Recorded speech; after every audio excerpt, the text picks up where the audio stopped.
thought we'd start by going back. You know, people tend to think that you were sort of born fully formed as actors and movie stars, but obviously it doesn't work that way. So I'd like to ask you all if there was a movie or a performance or when you saw a film or a performance and you decided that's what I have to do. Penelope, you backstage had mentioned that there was a specific movie that made you want to be an actress. For me, it was Tie Me Up, Tie Me Down. When Pedro Almodóvar's film, I was a fan of him, but when I was 13, it's when I was starting to try to think about the possibility of going to theater school and try to become an actress. But all my life before, I wanted to be a dancer. And when I saw that movie that was R-rated, you had to be 17, and I was 13. I went alone into the theater, and I came out of the theater completely fascinated and started to become really obsessed with Pedro, and decided then to try to become an actress so that one day I could maybe get that phone call from him. Oh, you did. Kate, was there a performance that? I grew up sort of making really bad video clips at home to really bad sort of 70s and 80s records. So the only role I really wanted to play was Lucy in You're a Good Man, Charlie Brown, the musical. But my parents used to take me to the theatre a lot, and there was a very camp actor called Frank Ring who died, actually tied up with gaffer tape to a chair doing some hideous S&M something or other. But anyway, he was playing in a production in Mikado, and I saw him and I thought he was absolutely fabulous. And I also wanted to be Gregory Peck. So. Well, later we'll talk about you're becoming Bob. We'll talk about you.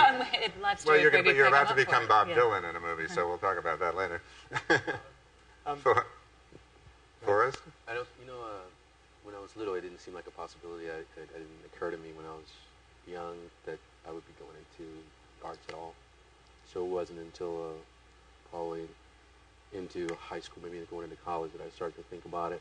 And first performances that I remember, like, struck by, if there was something, a possibility of me acting, I guess it would have been seeing Sidney Poitier acting. Because when I was a little kid, there was no other black actors working in film. So it wasn't something that people in my neighborhood would think was a possibility. So later, I guess, as I started working, many performances started to affect me, but by that time I was already into it. Right. Mm-hmm. You've got a whole load of people just coming in. Where are you lot from? Welcome. I'm a stage actress. I'm watching the audience.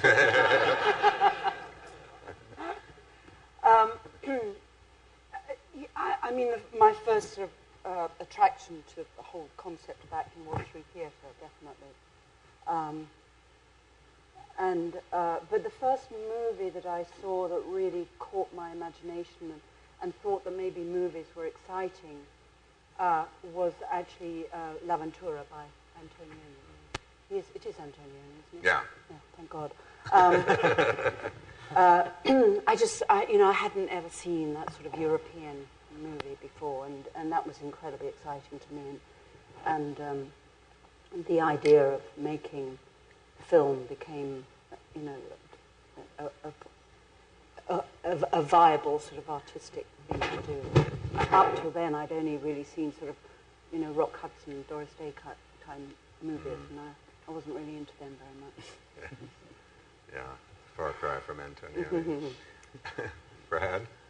Well, my experience was somewhat similar to Forrest in the sense that where I grew up in Oklahoma, Missouri, it wasn't an option. It's not something on your choice of possibilities for your future.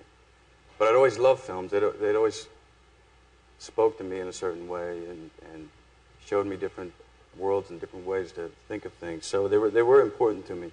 And it was at a time, it was 2 weeks before graduation in college.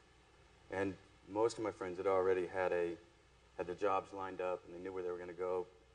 And it finally struck me, I always thought, well, if I'd grown up in L.A. or New York, then Chicago, I would have that potential, that possibility, but that's not the case. And it just struck me one night that, well, I can go to it. And it was a very simple idea, but I never thought of it before. And so at that point, I didn't go to classes I didn't finish my 2 weeks. I didn't graduate. And I loaded up my car with $300 and moved this way. But I do remember sneaking into Saturday Night Fever. And it had a profound effect on me, which may explain a lot about me.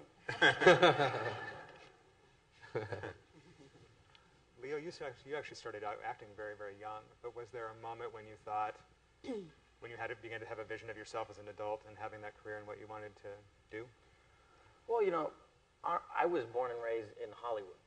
I was born here, and ironically, I even had a stepbrother who was in acting and had done commercials and television spots all throughout my childhood. But I always felt, I always knew I wanted to be an actor from a very, very early age. But I tried to, get an agent around 7 or 8, and I was a break dancer at the time.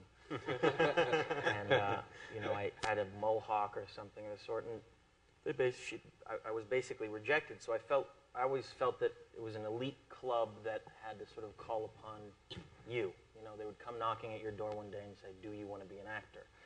It never sort of occurred to me that you had to go out and aggressively pursue, roles. So around 12 or 13, I just wanted to get my foot in the door.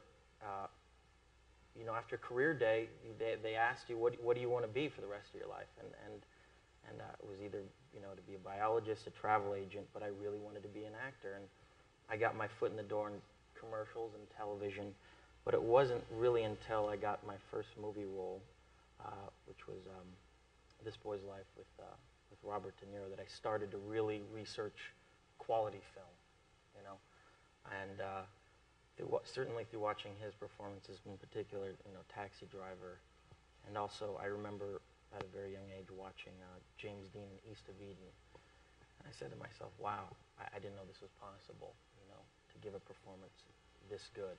So those were some of the early performances that really stuck in my head as profound works of art that, since then I've said to myself I would love to someday get to a performance as close to as good as one of those. Although you were extraordinary in drawing things. Thank you, buddy.